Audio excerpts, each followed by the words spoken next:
একদিন এমন আসবে, রাত অনেক লম্বা হবে, মানুষ ঘুমাতে ঘুমাতে ক্লান্ত হয়ে যাবে, কালো এক ধোঁয়া গোটা পৃথিবীকে ঘিরে ফেলবে, পশু পাখিরা মাঠে যাওয়ার জন্য ছটফট করবে। ঠিক এমন সময় আকাশ থেকে ছোট ছোট আলোর কণিকা দেখা যাবে। মানুষ খুশিতে চিৎকার করতে করতে বাহিরে বের হয়ে আসবে, কিন্তু তারা বাহিরে বের হয়ে অবাক হয়ে দেখবে সূর্য পূর্ব দিকে না উঠে পশ্চিম দিক থেকে উদিত হয়েছে। ঠিক এই সময় মানুষের মনে হবে কিয়ামতের পূর্বের কথা।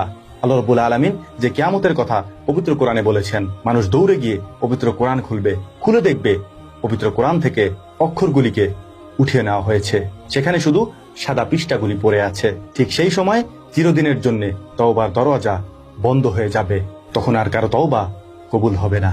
এ সময় গোটা দুনিয়াতে এক ধরনের ঠান্ডা বাতাস প্রবাহিত হবে, সাথে সাথে গোটা দুনিয়াতে থাকা সকল মুমিন এবং নেককার বান্দাদের রূহ কবজ করে নেওয়া হবে। ঠান্ডা বাতাসে রূহ কবজ করার সময় তাদের কোনো কষ্টও হবে না, তারা বুঝতেও পারবে না, তারা টেরও পাবে না।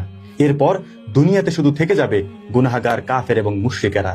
এরপর আল্লাহ তাআলার নির্দেশে ইসরাফিল আলাইহিস সালাম সিংগায় প্রথমবারের মতো ফুৎকার দিবেন। প্রথম ফুৎকারে ইসরাফিল যখন ওই সিংহার ভেতরে ফুৎকার দিবে, ওই ফুৎকারের যে আওয়াজটা হবে, এই আওয়াজটা কি এই আওয়াজগুলোর মতো?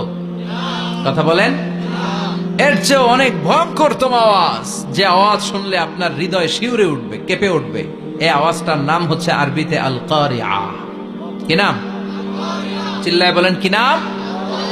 এজন্য আল্লাহ বললেন আল কারিআতু মাল কারিআতু ওয়া মা আদরাকা মাল কারিআ।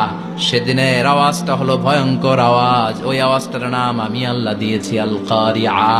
আল কারিআ মাল কারিআ ওয়া মা আদরাকা মাল কারিআ। তিনবার তিনি সূরার শুরুতে তিনবার এই শব্দটা উচ্চারণ করেছেন। কয়বার? কথা বলেন। তিনবার। যে কোনো জিনিস তিনবার যখন আমরা বলি, গুরুত্ব বোঝানোর জন্য বলি, বলি না? বিশ্বনবী মাঝে মাঝে